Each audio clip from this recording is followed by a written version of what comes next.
Hello दोस्तों, स्वागत है आप सभी का हमारे आज के वीडियो में।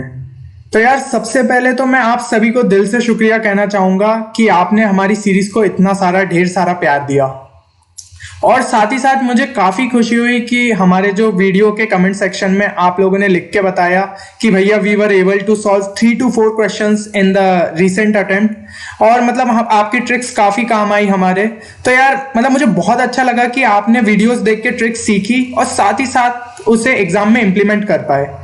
तो जो बच्चे मतलब ट्रिक्स इंप्लीमेंट नहीं कर पाए तो दिक्कत क्या हुई है कि आपने एक वीडियो देखा और आपको उतने क्वेश्चंस की प्रैक्टिस नहीं थी कि आप वो ट्रिक्स को मतलब एग्जाम के टाइम पे अप्लाई कर सके। हमारा माइंड उतना अवेयर नहीं होता है कि हर ट्रिक को मतलब इतने जल्दी से ग्रैस्प कर पाए और फिर उसके बाद उसे अप्लाई भी कर दे एग्जाम में।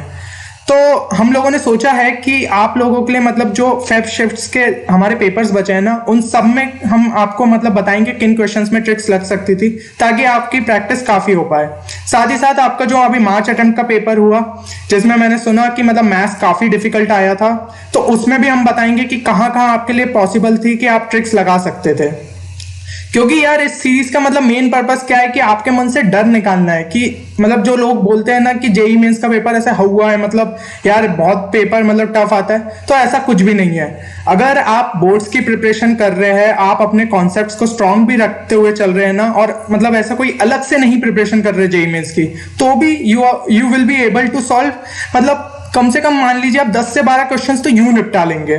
तो आपको मतलब क्या करना है कि जो आपने कॉन्सेप्ट्स मतलब बोर्ड्स के लिए भी पढ़ रहे हैं तो उन्हें अच्छे से पढ़ना है। अभी का हमारे पास मतलब काफी टाइम है जेई मेंस के लिए। अभी जो हमारा अप्रैल अटेम्प्ट है उसके लिए 1 महीने से ज्यादा का टाइम है।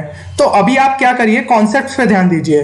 साथ ही साथ ये शॉर्ट ट्रिक जो वीडियोस देख रहे हैं तो इनसे आपको जो भी ट्रिक सीख रहे हैं, तो जब आप क्वेश्चन का सॉल्यूशन अपने नॉर्मल अप्रोच से करते हैं तो उसे तो करिए ही, साथ ही साथ सोचिए कि क्या इसमें कोई शॉर्ट ट्रिक पॉसिबल थी और उसको फिर अपने साइड के जो भी नोटबुक पे लिख रहे हैं उसमें साइड में लिख लीजिए, ताकि आपको याद रहे कि इस टाइप का क्वेश्चन आया तो कॉन्सेप्ट तो मुझे पता है लेकिन एग्जाम के टाइम पे मैं शॉर्ट ट्रिक अप्लाई करूंगा। क्योंकि जो हमारा जेई मेंस का पेपर है वो काफी कॉम्पिटिटिव है, तो हर एक एक सेकंड की काफी कीमत है और हम वहां पे इजीली मतलब ट्रिक्स को अप्लाई करके अपना टाइम बचा सकते हैं। टाइम बचेगा तो हम ज्यादा से ज्यादा क्वेश्चंस अटेम्प्ट कर पाएंगे। और साथ ही साथ अगर आप कम टाइम में ज्यादा क्वेश्चन पहले ही कर लेते हैं तो आपका कॉन्फिडेंस अपने आप बूस्ट हो जाता है और आप जितने क्वेश्चंस करने वाले होते हैं उससे ज्यादा क्वेश्चंस करते हैं। तो यार फिर आज के हमारा जो वीडियो है उसको हम स्टार्ट करते हैं। तो आज हम लोग जो हमारा 26 फेब का शिफ्ट 1 का पेपर था उसके कुछ क्वेश्चंस देखेंगे, ठीक है। और फिर इसी तरीके से मैं हर शिफ्ट के मतलब आपके लिए वीडियो में थोड़े थोड़े क्वेश्चंस लाता रहूंगा ताकि आपको एक इनफ प्रैक्टिस हो जाए जो भी हमारे मई और अप्रैल का अटेम्प्ट है उससे पहले, और आप मतलब इन शॉर्ट ट्रिक्स को इजीली अप्लाई कर पाए अपने एग्जाम्स में। तो यार पहला क्वेश्चन आपकी स्क्रीन पे ये रहा कि if a vector and b vector are perpendicular then the given expression is equal to. यार जैसे ही आपने पढ़ा कि a vector b vector perpendicular दिया है तो जिस चीज से हम फेमिलियर है ना उन टर्म्स में हमें इस चीज को लिख लेना चाहिए। ए कैप को हम मान लेते हैं आई कैप और बी वेक्टर को मान लेते हैं हम जे कैप, ठीक है।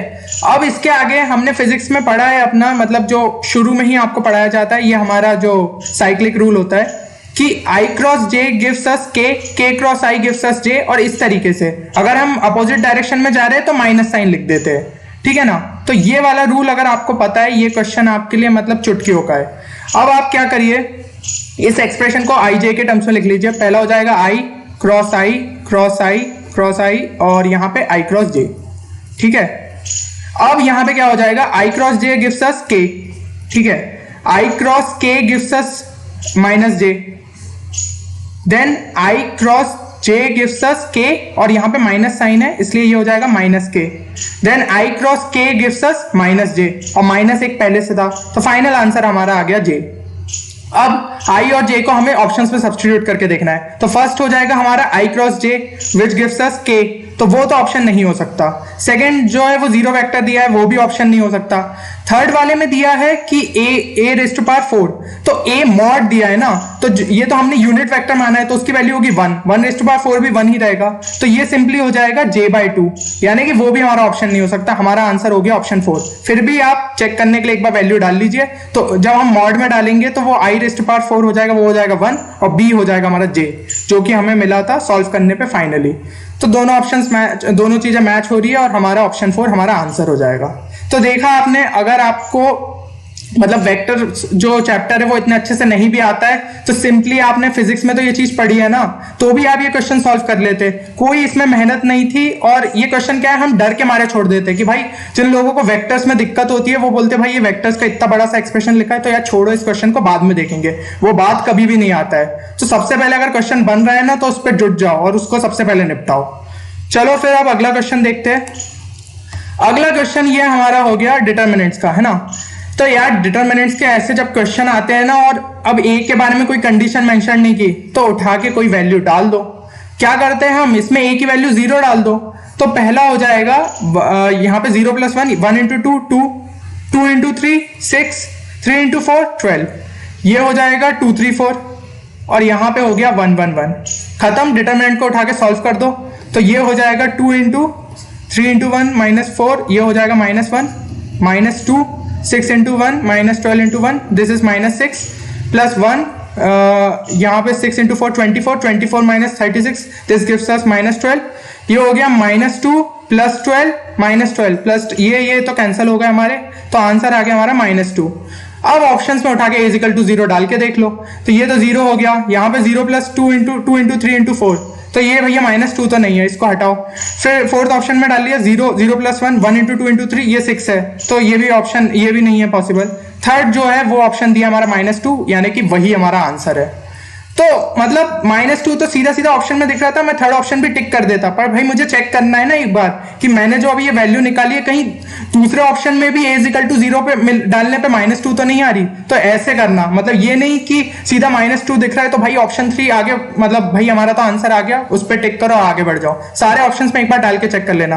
अब मान लो दो ऑप्शन में हमारी जो है -2 वैल्यू देता, तो कोई नहीं, हमें क्या करना था, फिर a = 1 डालते और फिर उसकी मदद से एक ऑप्शन को और एलिमिनेट कर लेते। तो थोड़ी सी मेहनत है, बट जो हमारे वो रो एलिमेंट्री ऑप्शंस हम लगा रहे हैं ना, उन सबसे हम बचेंगे।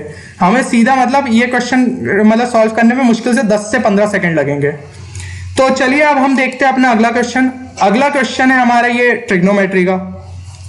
तो अब इस क्वेश्चन में क्या करना था यार, मेरे को ना ये √3 1 कॉमन टर्म्स दिख रहे हैं, तो ये वाले 1 को इस साइड ले आता हूं ताकि और जो इक्वेशन मुझे दिख रही है वो अच्छे से दिखे। तो ये √3 cos² x -1 = √3 - 1 cos x। अब यहाँ पे √3 और -1 कॉमन है, √3 - 1 कॉमन है, यानी ये जो टर्म है ये अगर 1 1 हो जाए तो ये LHS = RHS। पहली मतलब जो हमें वैल्यू है वो तो देखते से ही बन गई, तो cos x must be equal to 1। समझ रहे हैं आप। तो इस जब cos x = 1 डालेंगे तो दोनों जगह √3 - 1 √3 - 1, यानी वैल्यू सेटिस्फाई हो रही है। तो पहली वैल्यू तो हमें ऐसे ही मिल गई, यानी कि x हो जाएगा हमारा 0। ठीक है, अब पहली वैल्यू मिल गई, तो ये मुझे पता है कि ये हमारी एक क्वाड्रेटिक इक्वेशन है। किसके टर्म्स में? cos x के टर्म्स में। तो अब अगर मुझे एक रूट पता चल गया, दूसरा रूट निकालना कोई बड़ी बात है क्या हमारे लिए? तो हम सीधा निकालेंगे रूट। तो यहां पे क्या हो जाएगा, इसको मैं लिख लेता हूं थोड़े अच्छे से, √3 cos² x minus √3 - 1 cos x -1 = 0। ठीक है ना। Alpha plus beta = -b/a, -b हमारा क्या हो जाएगा, √3 - 1, a है हमारा √3, और अल्फा यानी कि एक रूट, वो जो कि हम निकाल चुके हैं वो है 0, तो 0 डाला, तो बीटा क्या आ गया हमारा, सॉरी एक चीज मैं यहाँ पे मैं भूल गया आपको कि अल्फा जो है वो हमारा है 1, क्योंकि हमें तो हमारी जो क्वाड्रेटिक इक्वेशन बनी है वो cos x के टर्म्स में बनी है ना। तो अल्फा हो जाएगा हमारा 1, और √3 यहाँ पे डिवाइड कर लिया, तो 1 - 1/√3, 1 1 कैंसल, तो यहाँ पे बीटा हमें मिल गया -1/√3। बीटा -1/√3 है, यानी कि cos x जो है वो है हमारा -1/√3। लेकिन यार बोला है कि मतलब जो x है वो 0 से π/2, यानी कि फर्स्ट क्वाड्रेंट में, और फर्स्ट क्वाड्रेंट में cos नेगेटिव नहीं हो देता है वैल्यू, तो यानी ये वाले ऑप्शन को हमें एलिमिनेट करना पड़ेगा। तो हमें सिर्फ एक ही ऑप्शन मिला, x = 0, तो इसका आंसर हो जाता 1। अब आप बोलेंगे भैया इसमें आपने अलग क्या किया, ये तो यार सिंपल मतलब क्वाड्रेटिक इक्वेशन सॉल्व करना वो तो नॉर्मल मेथड था, बट यार एक जो नजर से मैंने देखकर एक सॉल्यूशन पहले ही निकाल लिया ना, तो मैं किस चीज से बचाऊं, फैक्टराइज करना, या फिर जो हमारा वो हम क्वाड्रेटिक फार्मूला लगाते हैं x = -b ± √b² - 4ac/2a, इसकी मदद से सॉल्यूशन निकालना, वो सब मेहनत बचाई है मैंने। सीधा अल्फा प्लस बीटा = -b/a लिखा है, और उसमें अल्फा तो भाई पहले ही मैं निकाल चुका था एक रूट देखते से ही। तो ऐसी चीजें मतलब यार देखो कि कॉमन टर्म्स क्या है उसको उस हिसाब से ऑर्डर में जमाओ, और एक रूट मैंने निकाल लिया तो दूसरा रूट अपने आप आसानी से निकल गया, और दूसरे रूट को बस चेक कर लो कि जो कंडीशंस दी है उसके हिसाब से वो सेटिस्फाई कर रहा है कि नहीं। इसकी मदद से हमारा आंसर मिल गया। तो हमारा सिर्फ एक ही ऑप्शन था, यानी कि हमारा आंसर होता है इसका 1, एक ही सॉल्यूशन था। अब देखते हैं हम अगला क्वेश्चन। तो अगला क्वेश्चन है हमारा सर्कल्स का, है ना। अब सर्कल्स में ये वाला, in the circle given below let O is equal to 1 unit 13 unit, और ये तो ये वाला जो क्वेश्चन है ना, ये आपका एक टॉलेमी थ्योरम से होता है सॉल्व। टॉलेमी थ्योरम आप सर्च करिएगा नेट पे, आपको पता चल जाएगा। उसकी मदद से आप एक बार इस क्वेश्चन को सॉल्व करके देखिएगा। थोड़ा सा टाइम लगेगा आपको और फिर जाके आपसे सॉल्व होगा। तो वो थोड़ा सा भी टाइम हमें क्यों लगाना है, हमें तो चीजों को यार सिंप्लीफाई करना है। तो यहाँ पे आप क्या कर सकते थे, ये सर्कल आपको दिख रहा है, आपको उसका सेंटर पता है, सेंटर का पॉइंट क्या हो जाएगा, ये अगर टोटल जो है वो 13 है तो सेंटर हो जाएगा हमारा 6.5, 0, ठीक है। और ये क्या बोलते, इसकी जो रेडियस थी वो कितनी थी, वो 6.5। सिंपलेस्ट जो सर्कल की इक्वेशन हमें पता है, जब सेंटर और रेडियस दिया है तो हम लिख सकते हैं उसको x माइनस 6.5 का whole square plus y minus 0 का y square is equal to r square. तो ये हो गया 6.5 स्क्वायर। इसको जब खोलेंगे तो एक 6.5 स्क्वायर आएगा, वो उन दोनों को कैंसिल कर दो, तो मैं डायरेक्ट लिख रहा हूं, तो x स्क्वायर माइनस 2ax जो हो जाएगा वो हो जाएगा 13x प्लस 6.5 स्क्वायर तो हमारे कैंसिल हो गए, plus y square is equal to 0। ठीक है, सर्कल की इक्वेशन मिल गई।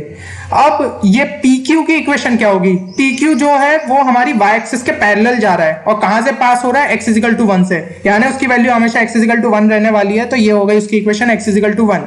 तो यहाँ पे क्या हो जाएगा, x इज इक्वल टू 1 इसमें उठा के डाल दो बस। तो ये हो गया 1 माइनस 13, ये माइनस 12 उधर चला गया, तो y square is equal to 12। तो ये this gives us y plus minus 2√3, ठीक है ना। तो दो कोऑर्डिनेट पे काट रहा है भैया, जो p का कोऑर्डिनेट है वो वहां पे रहेगा 2√3 और q का रहेगा माइनस 2√3 y का कोऑर्डिनेट। तो pq का मतलब टोटल लेंथ कितनी हो गई, वो हो जाएगी इसकी डबल, जो कि हो जाएगी 4√3। ठीक है, यहां तक आपको चीजें समझ में आ रही है कि नहीं, आ गई होगी मेरे को लगता है, क्योंकि यार बहुत ही सिंपल चीजें बता रहा हूं मैं। pq जो हो जाएगा वो हो जाएगा तुम्हारा 4√3। ab क्या होगा, oa दिया है 1 यूनिट और ob दिया है 13, तो ab कितना हो जाएगा 12। खत्म, हाफ इंटू 4√3 इंटू 12 लिखो। हाँ, तो 2 1 2 और ये हो गया हमारा 24√3। आंसर सेकंड हो गया, सीधा टिक करो आगे बढ़ो। टॉलेमी थ्योरम पता थी मुझे, नहीं पता थी, लेकिन ये क्वेश्चन का मुझे इक्वेशंस पता थी कि सर्कल की इक्वेशन सिंपली कैसे लिखते, एरिया ऑफ ट्राइंगल कैसे निकालते, वो चीज पता थी, मैंने क्वेश्चन सॉल्व कर दिया। बाकी लोगों को भाई मतलब कोचिंग्स में ये टॉलेमी थ्योरम पढ़ाते हैं, मतलब मुझे भी पढ़ाया गया था, मुझे पता है टॉलेमी थ्योरम क्या होता है, पर मेरे को तो जो सिंपलेस्ट मेथड है ना मैं उसके हिसाब से जाऊंगा, क्योंकि भाई पेपर में एक एक सेकंड कीमती है, हमें अपना टाइम बचाना है। तो यार हमने यहाँ पे मतलब कोई अब ऐसे ऑप्शन सब्स्टिट्यूट या तुक्का नहीं मारा, एक मेथड से ही चले, बट जो सबसे शॉर्टेस्ट पॉसिबल मेथड था ना मैंने वो यूज किया है। अब हम देखते हैं अपना अगला क्वेश्चन। तो अगला क्वेश्चन दिया है हमारा, इस इंटीग्रल की वैल्यू निकालनी है। तो यार जब इंटीग्रल की इस टाइप की वैल्यू पूछे तो डेफिनेट इंटीग्रल में क्या होता है कि कभी कभी नहीं समझ आती है चीजें कि भाई इसको कैसे इंटीग्रेट करें, और एक तो मॉड वॉड दे दिया है, थोड़ी सी और घबराहट होने लगती है।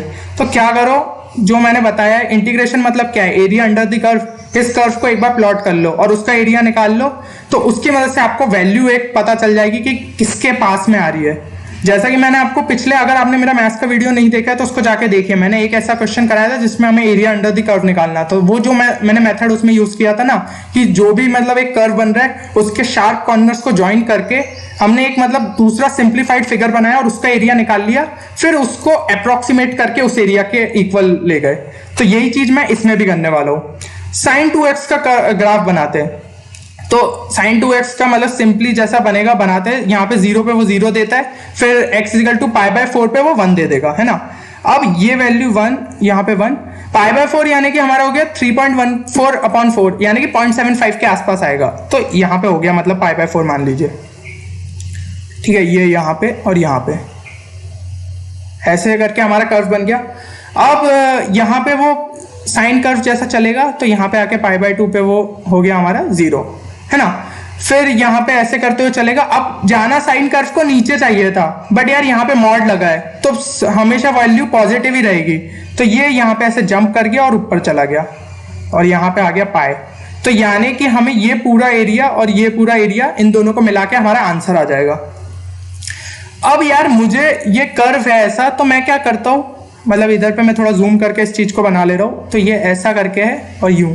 तो अब मैं इसको एक ट्राइंगल मान लेता हूँ, ठीक है ना, कि ये एक ट्राइंगल है और उसमें मेरे को ये थोड़ा सा एरिया ऐड करना है। तो यहाँ पे मैंने कितना एरिया लगभग, मतलब मैं ऐसे वो कर रहा हूँ, जब मैं एक ट्राइंगल मान ले रहा हूँ तो कुछ एरिया मैंने नहीं माना है। तो वो लगभग अगर मैं ऐसे विजुअली भी देखूँ ना तो मुझे समझ आ रहा है कि 20 to 25% एरिया मैंने थोड़ा कम माना है। तो ट्राइंगल का एरिया, इन मतलब चारों ट्राइंगल्स का एरिया निकालता हूँ और उसमें 25% वैल्यू मैं ऐड कर दूंगा, तो मुझे मेरा आंसर मिल जाएगा। ट्राइंगल का एरिया निकालना सबसे ईजी है।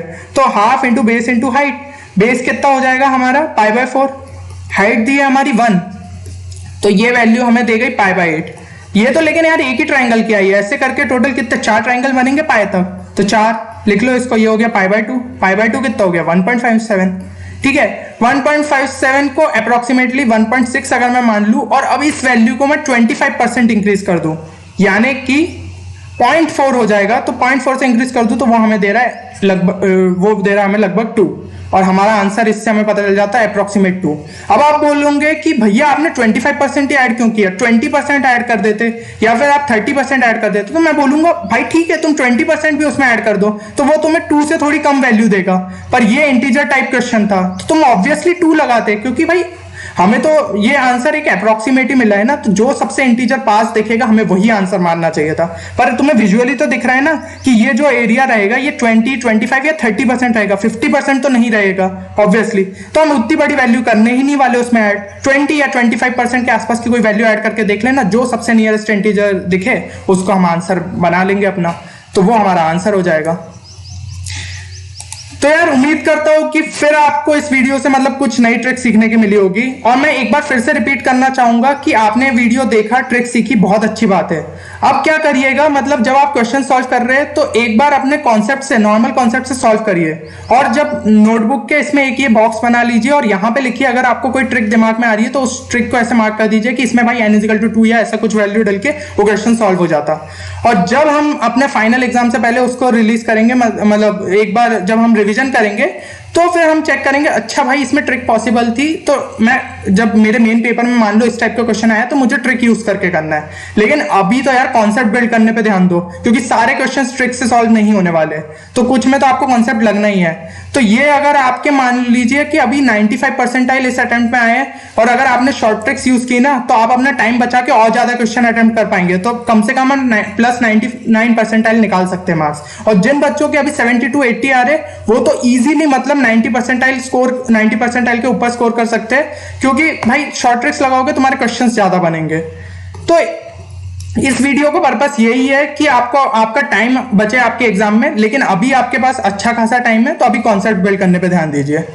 तो फिर मिलेंगे हम अगले वीडियो में फिर एक कोई मतलब दूसरी शिफ्ट के क्वेश्चंस के साथ, और मतलब जो भी अभी तो हम थोड़े मैथ्स के ज्यादा कर लेते क्योंकि मैंने सुना है मार्च का पेपर थोड़ा टफ आया था, तो हमें मैथ्स के लिए प्रैक्टिस की काफी जरूरत है। तो अभी कुछ सीरीज में मैथ्स पे ले आता हूँ और फिजिक्स केमिस्ट्री भी लाता रहूंगा। तो फिर चलते हैं, अगले वीडियो में मिलते हैं, तब तक आप अपना ख्याल रखिए। जय हिंद।